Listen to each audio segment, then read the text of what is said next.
سلام گلایی تو خونه، عمو آریان هستم از چنل AMA. امروز قراره که با هم دیگه بریم یه سری پیکان اسپورت با هم دیگه نگاه بکنیم که هم سرگرم بشیم و اینکه حوصله‌مون سر رفته یه کمی حالمون بهتر بشه. امیدوارم از این ویدیو لذت ببرین. اگه کار منو دوست داشتین سابسکرایب هم کن، کارهای بعدی من ببینیم چون تو دوستم داریم.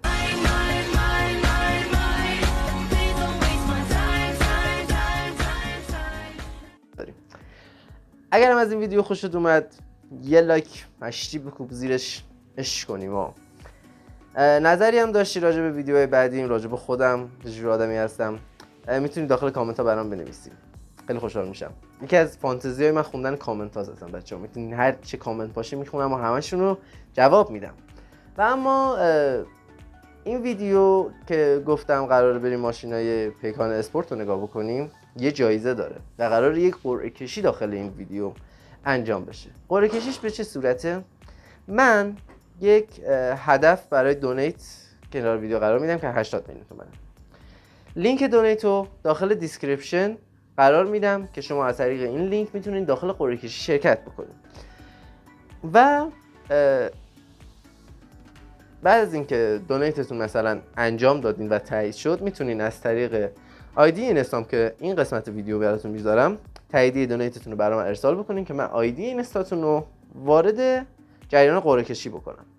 و اما هدف این قرعه کشی چیه؟ قراره بعد از اینکه این هدف انجام شد ما با این پول بریم یک پیکان بخریم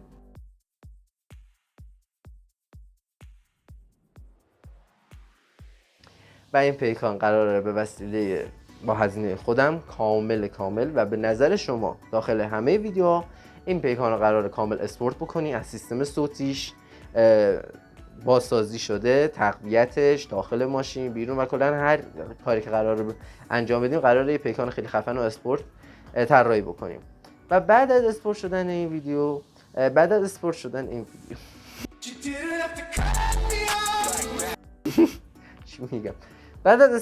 این پیکان قراره به صورت کاملا رندوم داخل یک قرعه کشی به کسایی که دونیت کردن به یک نفر این ماشین تعلق بگیره از طرف چنل AMA. پس اگه دوست داری تو قرعه کشی شرکت کنی لینک دونیت رو بزن و وارد شو. خب دیگه وقت ویدیو رو خیلی گرفتم، اعصابتو خیلی خورد کردم، واقعا ببخشید، ولی خب لازم بودی توضیحاتو بدم. الان حتما انتظار داری بریم سراغ ویدیو. آفرین، میریم سراغ ویدیو. برم لیست ماشینا رو بیارم که با هم دیگه نگاه بکنیم و نظر بدیم راجعشون. خیلی گلی دوستت دارم. داداشم آبجیا رفتم هنرنمایی جوانان سرزمینم رو پیدا کردم و یه چند تا ازشون گلچین کردم که بیایم با هم دیگه نگاه بکنیم. خب میریم سراغ اولین ماشین. اولین ماشین پیکان این مدل حالت نمیشه گفت طرف اسپورتش کرده. یه سری تغییرات حالت بیسیک و سنتی هست که معمولا رو بیشتر پیکارا ما اینا رو دیدیم دیگه. یه سایبون گذاشتن، صندلی ها، شیشه جلو برای آفتاب که مثلا مستقیم نزنن شیشهشون و وای آینم پنجره مثلثی بغل پیکان. اینا حکم کولر رو داشت. این ماشینا کولر ندارن خود دیگه. این حکم کولر رو داره. قشنگ تو فصل گرما اینا رو که تنظیم بکنی زاویه‌اش رو بادو از بیرون مستقیم میاره واسه صورتت میگیره و ارتفاع هم داده داداشمون و ماشین پیکان کفخواب. خیلی هم عالی، خیلی هم خفن. به نظر من ایده عالیه. نمیشه گفت خیلی خفن اسپورتش کرده ولی به نظر من خوشگله. اوکی. و ماشین بعدی در خفاشی و لایت های زیر گلگیر و این مال چراغ روی لاستیکا و اینا. به به قشنگ اینو که میبینم یاد اسپورت کردن ماشین تو بازی مثل نیت فور اسپید مثلا موست وانتد و چه میدونم کربن و اینا میافتم. یاد بازی پلی استیشن 2 ماشینی میافتم. نور بنفش خوشگلیه، کفخوابم هست، قشنگ، رینگاشم که نمیدونم 1000 پره چیه، خیلی خفنه.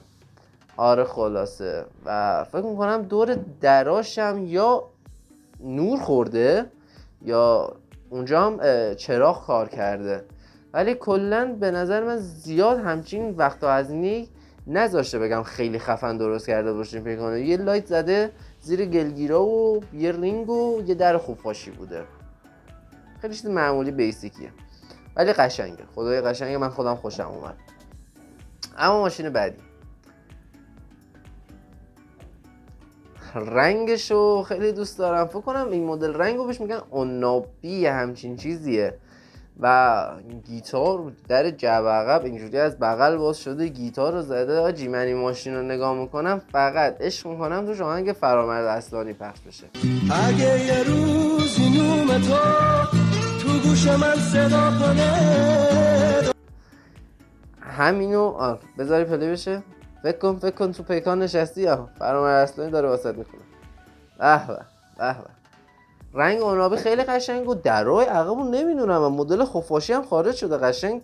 کمد و دراورای خونمون اینجوری کمد و اینا اینجوری باز میشه، حالت چی بهش میگه جک زده زیر درای عقب، خیلی قشنگه. میدونی چیه؟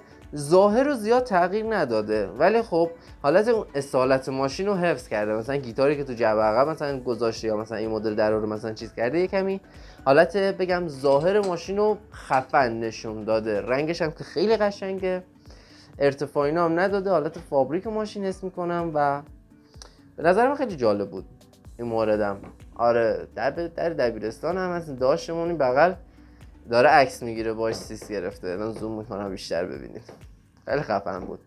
بریم سراغ مورد بعدی. داداش یا بشین بالاش دیگه ما ماشین رو میخواستیم ببینیم، تو دیگه چه مشکل داری بی‌ناموس، ما داریم زحمت میکشیم، تو نمیدونی چه بلای سر ما اومده، گو میخوری فوش میدی. تکیه داده، یعنی الان سیسی که این داداشمون با پیکان کوپه گرفته طرف با بی ام و زد 4 نمیگیره. بنازم واقعا آفرین. میدونی چیه؟ به قانون خودت زندگی بکن، زندگی اون کسی نیست. برش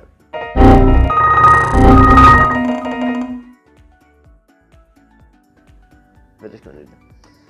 میگه که با قانون خودت زندگی بکن، حرف بقیه مگه چه اهمیتی داره؟ Susmaz gönlümün yarası. ببینید هیچ وقتی ماشین بازو کسی که عشق ماشین داره نباید بهش بگیم ببین تو ماشینت کلاسیکه قدیمیه نمیدونم این شکلیه. ببین طرف عشقشو داره، خوشش میاد. شاید الان لذتی که این آقا پسر داره با این پیکان کوپه که این مدلی مشی که کرده میبره، شاید مثلا یه پسر بچه پولداری که داره با زد فور میبره نبره. واقعا خیلی از این طرحش خوشم اومد، خیلی قشنگه. حالا نمیدونم به صورت فابریک همچین مدل پیکانای کوپه هست یا نیست، ولی طرحش رو دوست داشتم، قشنگ بود، خیلی خوبه. پاییز میخوای چیکار کنی؟ بارون میزنه تو سرت. اتوشی برو باشه کونی. به این نکته دقت نکرده بود بچه. این برای تابستون خوبه. خیلی خب بریم سراغ ماشین بعدی. کس خندمه کنی گیری خر. خیلی جالبه. میتونم بگم طراحی قشنگیه. حالا فکر میکنم باید فتوشاپ باشه، یعنی پشت پیکان همچین چیزی فکر نکنم بشه طراحی کرد، ولی اگه کسی هم طراحی کرده باشه خیلی باحال شده. پیکان هاشبکه و خیلی جالب بود. نمیشه بگیم اسپورت بود، یه فتوشاپ یا شاید یه طراحی خیلی بامزه است. بریم سراغ ماشین بعدی. او مای گاد، اینو ببینیم. گردیت به این پیکان وانته میدونم، ولی خیلی طراحی قشنگه. این ماشین مورد علاقه من میتونه باشه. من عاشق بیلیاردم. فکر کنم هر موقع مثلا با رفیقات به جای اینکه بریم ساعتی 60 80 تومن یا نزدیک 100 تومن پول بدیم بیلیارد بازی بکنیم، خب زنگ میزنه میگه مثلا محمد داداش ماشین رو بیار بیرون با بچه‌ها میخوایم یه دست بیلیارد بزنیم. هم دور خودشون رو میزنن هم بیلیاردشون رو بازی میکنن. ایده خیلی خفنیه که میز بیلیاردو گذاشته پشت پیکان وانت. درای خفاشش خیلی قشنگه و زیباتر از همش این رنگ سبز فسفوری که فکر کنم یا متالیکه، یه رنگ سبز خیلی خاصیه و اون رینگای کلاسیکی که زیرش گذاشته یه ظاهر خیلی خفنی داده بهش. ببین قشنگ آدمایی که اونجا دارن راجع به این پیکان رو میبینن قشنگ پشماشون ریخته. 2 نفر دارن عکس میگیرن و یکی هم داره نگاه میکنه میگه شما ماشینی اینجوری. خیلی خفن. خیلی جالب بود به نظر من. حالا تا حالا فکر کردی مثلا طرف اسکیت پاش بکنه همزمان که ماشین داره حرکت میکنه باهاش سر بخوره همزمان بیلیارد بزنه، یا اصلا شارای بیلیارد رو بذاریم پشت ماشین شروع به حرکت بکنیم ببینیم شانسی تو حرکت چند تاشون میره داخل هوگل سرد یا همون چیزایی که داره. خیلی جالب بود. آره اینم خفنه. اینو که میبینم وقت کردی بیا اینم ببین. منظورم ماشین بعدی یه وقتی منحرف فکر نکنین. این رنگ زرد قناری خب یه حس خوب و ملو مثلا پیکانو مثلا بهم میده، چه ستم شده با گارد پشت گوشیم، ولی از اون ور چراغای عقبو که مثلا لجوی خطی و جوهرت مشکیه انگار یه کاستوم دو چالنجر رو اومدی وصل کردی رو پیکان. خب اسپورت خفنیه. ببین میتونست خیلی بیشتر کارا رو روش انجام بده حالا که این حرکت رو زده، ولی به نظر من همینش هم خودش یه حالت ماشین رو خیلی ترسناک نشون میده. یعنی گنگ ماشین رو میبره بالا. به نظر من خیلی خفن بوده. پلاک قدیم و همه چی، ولی خب بازم جا داشت که بیشتر بخواد روش کار بکنه. میدونی؟ خانوما آقایون چه خونسردی رو حفظ نکنین خلبان بمرده. خوش ناد ازش. اینو ببینین بچه ها، اینو ببینین. قشنگ انگار رفتی داخل نید فور اسپید آندرگراوند 2 دادی اونجا ماشین رو قشنگ اسپورت کردی از داخل بازی کشیدیش بیرون. رینگا رو ببین. انگار همین الان قراره این ماشین رو ببری واسه پیست، ببریش واسه ریس. اصلا انگار کاستوم دریفت گذاشتن روش. کیت بدنهاش خیلی خفنه. اسپویلر مناسبی فکر نکنم واسه این ماشین باشه، ولی اسپویلر قشنگیه. چراغا میتونستن به شیشه ها میتونستن دودی باشن، دودی غلیظ باشن و یعنی تیره باشه. رنگ بدنش سفید به نظر من خیلی قشنگه، نشسته روش سفید. کلا رنگیه که به تقریبا همه ماشینا میاد، ولی خب مثلا بعضی سلیقه‌ها ممکنه فرق بکنه. کلا به نظر من کاستوم خیلی خفنیه و اگه دوست داشتین که اسپورت پیکانی که توی قرعه کشی میخوایم برنده باشین شبیه هر کدوم از این عکسایی که من رد کردم و راجبش نظر دادیم باشه، اسم این عکس‌ها رو من موقعی که دارم بررسی میکنم کنار خود عکس براتون گذاشتمش که تا اینجا اومدین. میتونین اون عکس رو برام انتخاب بکنین، شماره‌اش رو تو کامنت ها برام بزنین که بگین آره دوست داریم که پیکانی که مثلا تو قرعه کشی برنده میشیم این شکلی باشه و ما دیگه میشینیم و این مدلی درستش میکنیم.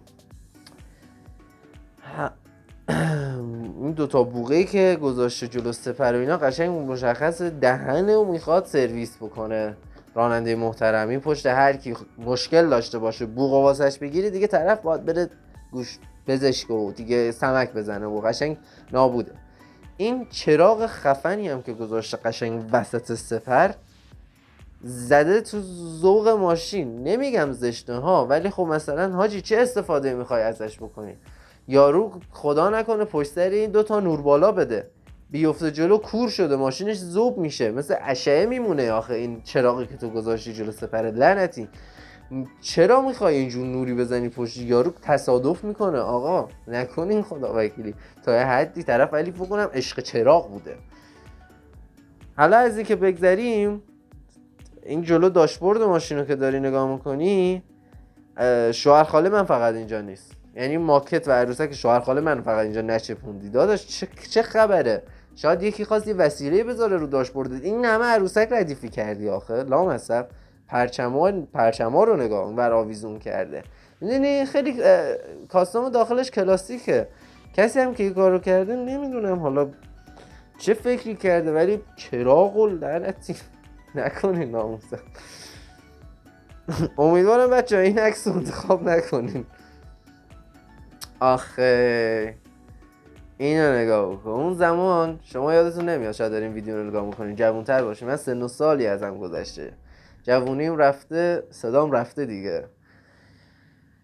آره اصلا ببینین داریم پیکانا رو بررسی میکنیم، آهنگای نوستالژی دهه 60 اومد تو ذهنم. ببین کار اصلا موجش گرفت منو. این ماشین روستایی اون موقع بیشتر از این زنبل زیمبا مثلا بهش آویزون میکردن، چه میدونم این نوارای رنگی و این مثلا حالت دور شیشه، مثلا چسب و اینا، پارچه و نوار رنگی و اینا میچسبوندن. خیلی گوگلی و نازه. اینو نمیتونی بگی مثلا جز ماشین اسپورته، ولی خیلی قشنگ بود به نظرم. میبینی حتی این آینه های بغل و سمت شاگرد و اینا، ببینی قشنگ اومده نقاشی کرده، مثلا قلب کشیده، گل صورتی چیه. نظر من خیلی خفن بود. حالا به هر حال هر جا که هستن، زوجی که همچین سلیقه‌ای به خرج دادن، امیدوارم که خوشبخت باشه. خب مرسی که تا آخر ویدیو با ما همراه بودین. امیدوارم از این ویدیو لذت برده باشین. اگه خوشتون اومده که حتما یه لایک مشتی بکوب زیر ویدیو که عشق کنم.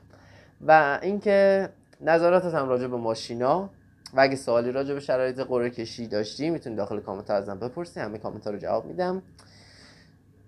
بوس بهتون تا ویدیو بعدی. خدا یار و نگهدارتون بچه گل. خدافظ.